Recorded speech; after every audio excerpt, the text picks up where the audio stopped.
Welcome back to the Tremors-a-thon!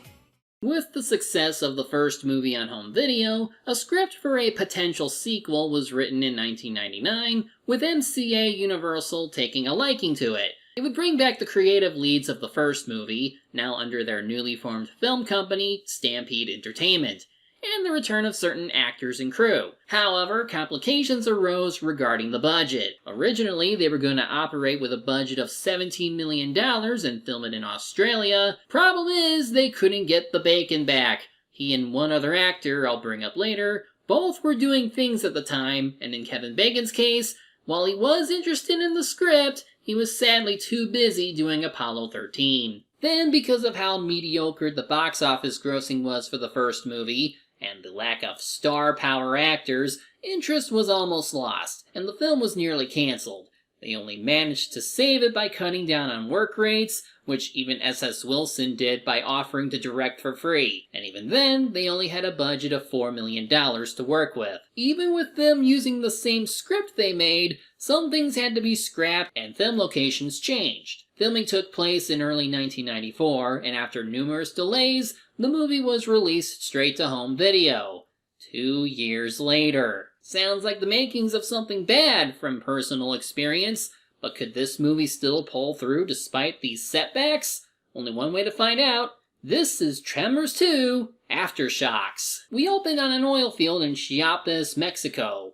Forgive me for pronunciation, where immediately we have some poor oil worker being stalked by our old friend, the graboid. The ground is shifting as it moves, the guy is moving atop some pipes, and he's almost out of room to move. But he has an idea. Run atop these oil drums and hope none fall over. It almost works, but it just plows through all that and knocks him down.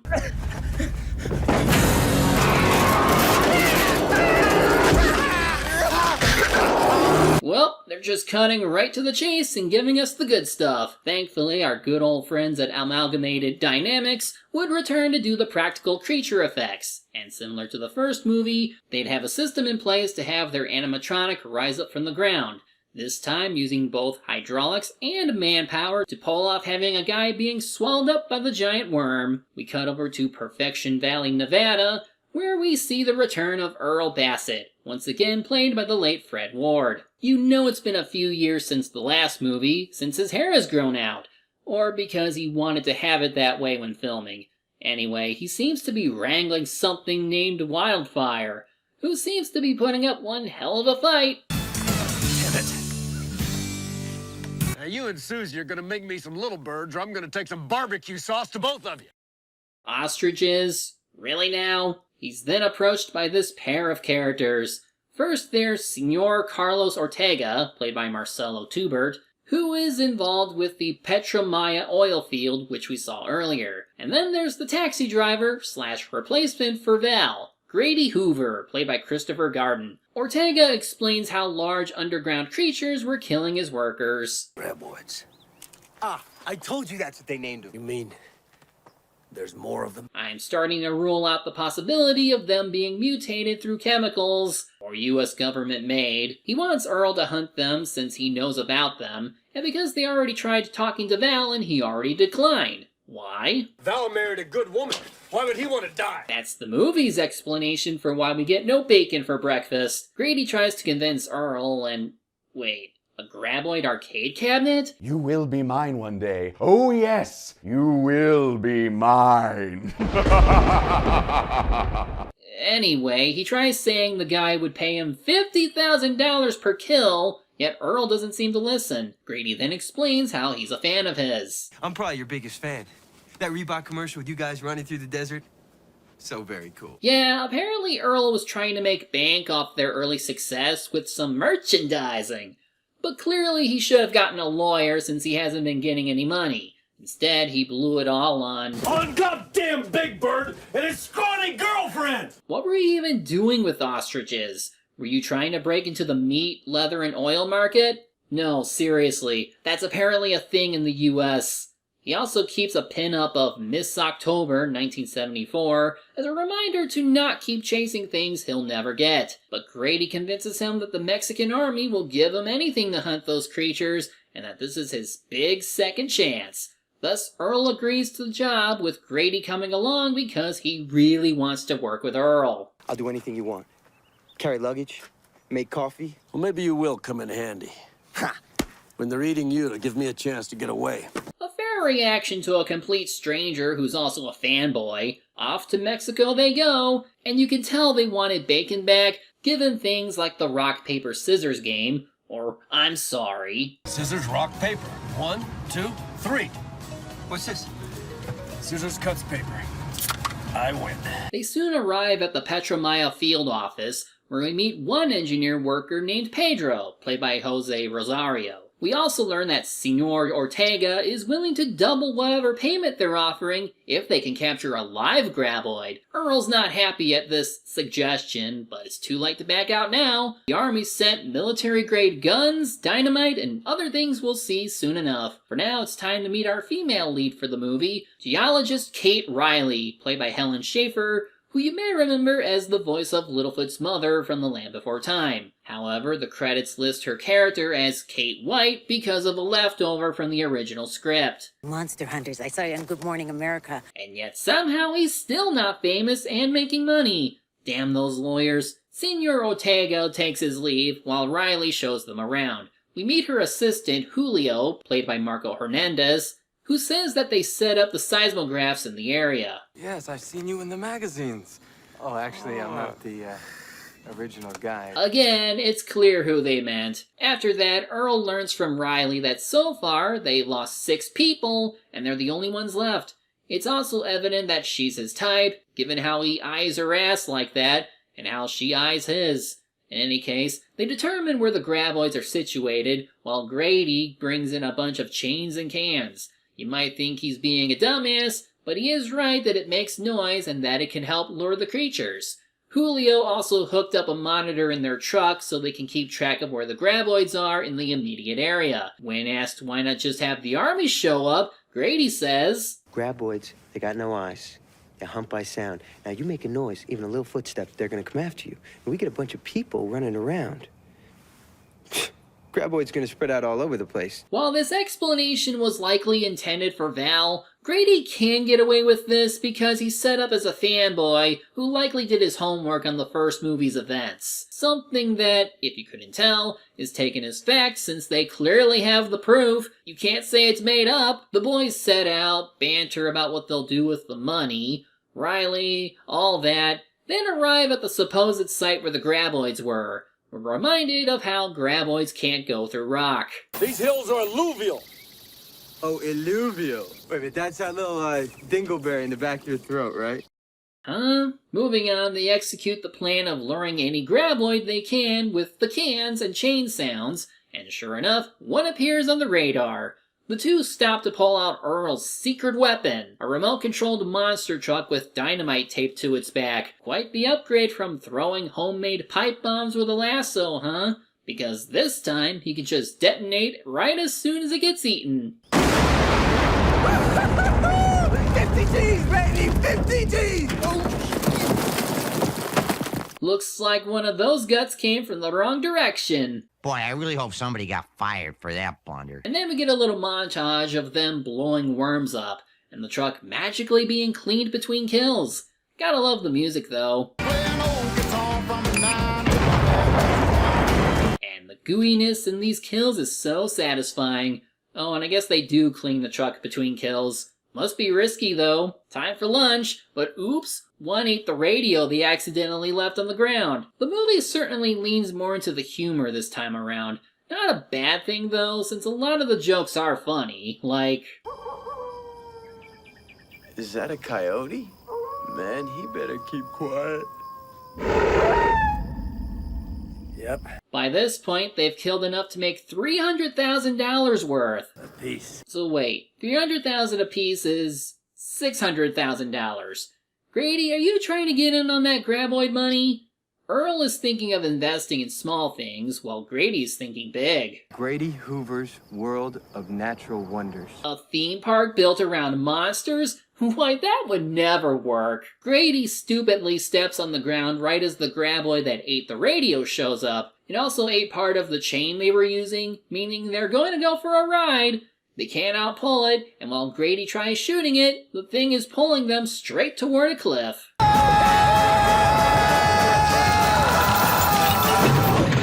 Guess this one learned from Stumpy's mistake in the first movie. It then pulls them towards a large rock, which parks them up on it, and that stops the dragging as the worm goes underneath. Things seem fine, but uh-oh, a whole swarm of graboids is coming in hot.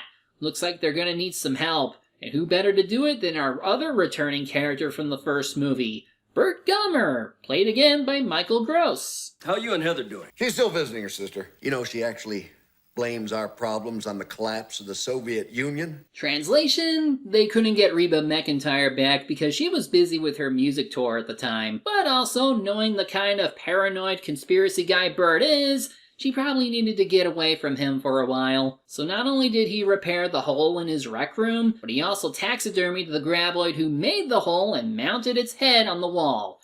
That is so badass.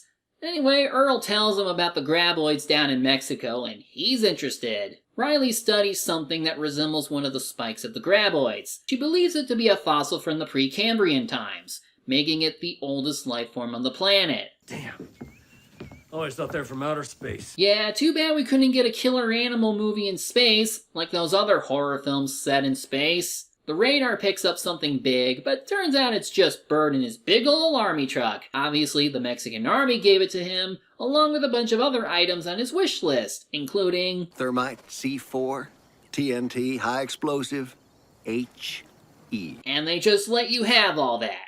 I know they're desperate to destroy these worms, but are you sure they ought to be letting you have this stuff? Burt wanted to get out of the house so he wouldn't go crazy. That, and clearly Heather is never coming back. Damn. On one hand, I kinda get it because of how they make use of Burt going forward, but on the other hand, he wasn't like this in the first movie. Sure, a little paranoid, but not too far gone that if you gave him all this, he'd lean into being a maniac. Anyway, back to the hunting ground. Surprised none of the graboids followed them to the base. Here, Burt shows off his most trustworthy rations. Have an MRE. Meals, ready to eat. Includes entree, cracker pack, cheese spread, mixed fruit, beverage powder, spoon, coffee, cream substitute, candy, salt, matches, toilet tissue. Okay, but why would they stick toilet paper inside these baggies without proper labels? They plan to split up and patrol separate areas. Burt also does the remote bomb tactic, but with little tanks this time. At least he credits that it's Earl's idea, since he's also vlogging it. Memo. 4 pounds of C4 may be a little excessive. I will admit that Burt is at least funny in this movie, which also adds to the chemistry that these three have with each other. I won't harp on it forever, that it should have been Val here and not Grady, since even now they still make it obvious that these lines were intended for someone else. Our heroes notice one signal moving away from them and decide to check it out. But of course, It's a trap! Because one rises up in front of them and they get stuck while driving backward. They hear a weird noise while Grady grabs another toy car. They find the graboid just lying there, making sounds like it's sick. Either way, this means they have a live one they can bank on. What are you gonna do, carry him back? We just wrecked the truck. So they radio Riley to send Pedro to bring his truck with a crane, so they can try pulling it back to base. This lasts into the night while Burt is still blowing shit up. The graboid's condition seems to be worsening, and Grady suggests doing something about it. But when they go to check it out, it appears to be dead. How? Well... Jeez, what could have done that? Earl thinks that something came out of it, noting the 3 open pod-like sacs inside the carcass, implying he went through metamorphosis, like with butterflies? If that's the case, we'd have our answer to Val's question. Can you fly, you sucker? Can you fly? Now the radio's busted, and something is still making noises. They see Pedro's truck, but for some reason, it stops. Maybe he's taking a leak? That's a long leak. They take the monitor with them, just in case of further attacks, and find the front of the truck badly damaged. As for Pedro... Hey, there he is! Pedro, it's a whole new ball game. I swear, if whatever comes up next is some kind of raptor worm, I'm out of here. The plan is to check in with the nearby radio tower, but when they get there, they find it in ruins. There wasn't anyone there to eat, yet whatever is out there wrecked it anyway. They prepare to hotwire a van to ride out when they hear more strange sounds coming from the nearby building. They prepare to fire on it, and... What the hell is that? that's it! How's a 30-foot worm turn into that little thing? What good are these things compared to the original?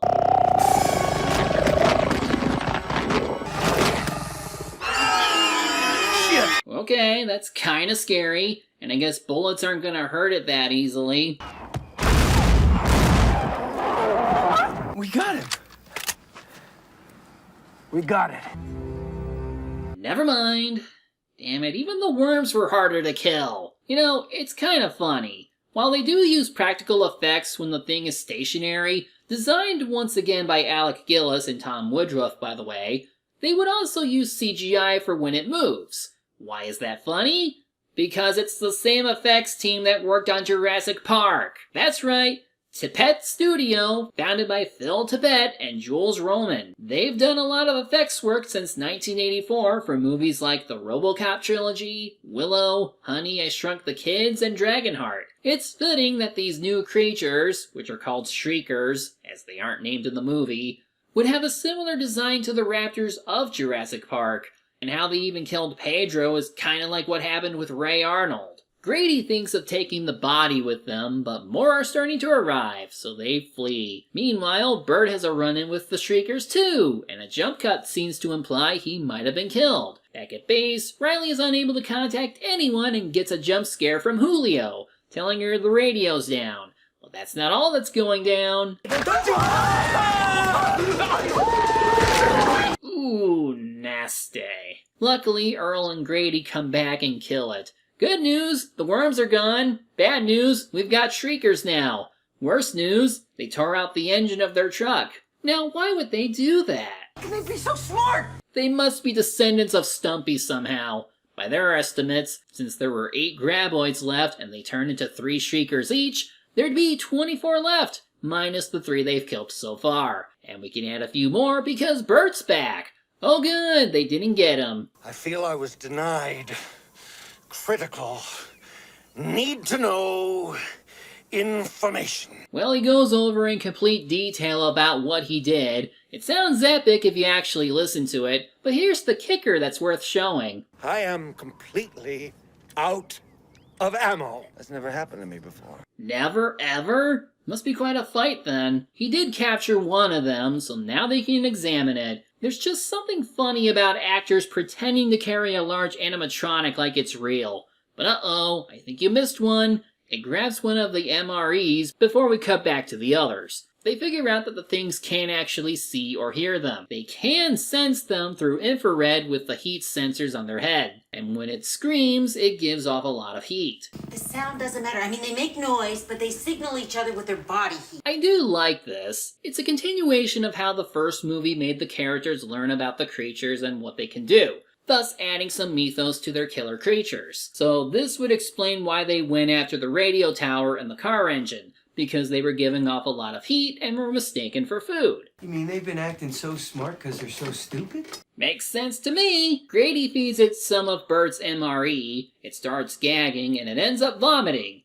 No, wait, it's...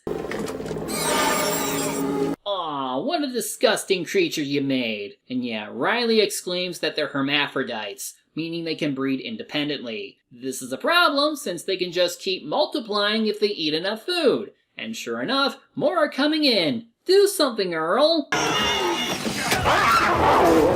Well, it was either you or Grady, and it wouldn't be the same without Bacon doing it. They run outside, but there's more of them. So Grady runs towards a building with Riley saying it's a bad idea. Why? Why not hide in there?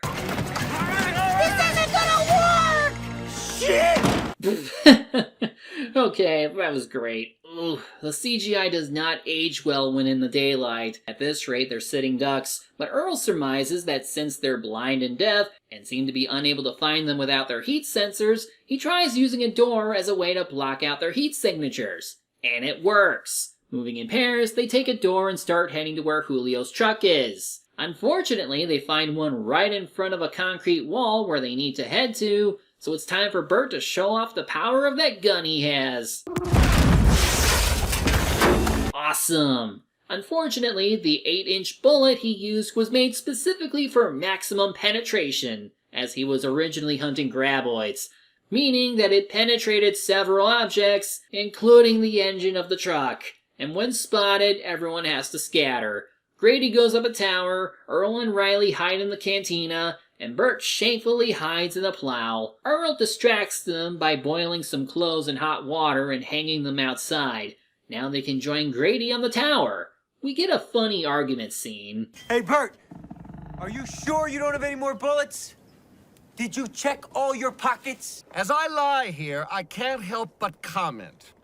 The reason I'm out of 9mm rounds is I was not properly briefed. Riley shuts them up by saying to calm down and wait for help. Since they haven't been heard from for a while, they'd have to send someone. While they wait around doing whatever, Earl and Riley bond over each other, especially since she was able to keep her cool. He likes a woman who can handle herself. Believe it or not, I made my living as a model once upon October 74? Yeah, funny thing about that, the picture they used was actually of Debbie Ellison, who was Miss September 1970. They ended up changing it since the real Miss October 1974 looked nothing like Helen Shaver. Anyway, the Shriekers are starting to form a tower to try and reach our heroes, which honestly looks really silly. But I will give them an A for ingenuity. Luckily, Burt has a plan. He lures the pack back into the warehouse where his truck is, and then, as everyone comes down, he seals the garage door, trapping them inside. Problem solved. But uh-oh, they found something to eat in there. Sweet snack food? Rice flour. I didn't know! How could I have known? So, how the hell are they gonna get out of this one? Well, Earl has a plan. Sorta! He wants them to spray him with CO2 with some fire extinguishers to cool him off long enough to get to Burt's truck and grab a bomb. Grady at least wants to do it because he feels at fault, so they settle on who goes with the usual game. Jesus! Yes! No! Rock rips through paper. Huh? I go. Give me that shirt. What? He's not gonna be shown up again like last time. This is his movie after all. Once he's all sprayed good, he goes inside and discovers all the Shriekers engorging on various candy treats. He has to work fast because he's starting to melt. He finds the bomb right as the Shriekers find him. His friends use a fire hose line to save him after he sets up the timer and he's pulled to safety. As they run, Burt asks what happened with the bomb, but Didn't have time, I just threw it in your truck. You what? And because Burt had 2.5 tons of different explosives in his truck, he tells everyone they need to run far. Right into the ditch they go. It's gonna be big! Is it gonna be today? Epic dive! Damn, that was cool. Naturally, debris, corpses, and entrails start falling on them. But hey, at least it worked. Some people think I'm overprepared, paranoid, maybe even a little crazy. They never met any Precambrian life forms, did they? And so the movie ends with Earl hooking it with Riley, and Grady mentioning how they'll have enough money to make that theme park. Huh? Hey, no way. Come on, Earl. This could be like your big third chance. And that was Tremors 2 Aftershocks. Not as good as the first, but still very entertaining. The main thing keeping it from being better is the humor. It's great humor, especially coming from Burt, who is slowly warming me up to the idea of him being the star going forward with these movies, with just how insane he is, but I feel like it overshadows opportunities to provide that horror tension the first movie had. I think they wanted to go for more action this time, and that's something I'll have to accept as we move forward. At the very least, characterization was still strong here with how Earl and Grady get along, even if at times it felt like it was intended for Val to be there. Riley was a nice companion, and again, Burt being Burt, and the monsters, from graboids to shriekers, being used in a meaningful manner that makes them terrifying to look at or deal with. Really, even with the lower budget, it felt like the only other difference was them making use of CGI. Though speaking of the lower budget, that come with having to forego filming the movie in Australia and instead filming it in California to make up for the story being set in southern Mexico. Also, they had to leave out a scene of Burt using a tank and another where everyone is using American Civil War muskets to fight the monsters. Also, they initially delayed releasing the movie after test screenings showed glowing reviews, and apart from the high cost, this somehow affected their decision to distribute this in theaters. Yes, this movie was intended to be direct-to-video, but I would think that the reviews were a sign you should go for the theatrical release, since you clearly had a growing audience thanks to how the first movie paid off in the home market. Maybe back it up with better marketing so those same fans will come in droves? Nope! Just shelve the thing for a couple years and that will work out perfectly. At least it wasn't made today, where they'd cancel a completed film for a tax write-off. And at least they did release it, with a very limited theatrical release, and while not as well received, it was successful enough that we would see a third movie greenlit. Clearly, the interest was there, and if the same team was confident in their work, that they could keep it going, then maybe we'll get more of the same. So stay tuned next month for when we head back to perfection.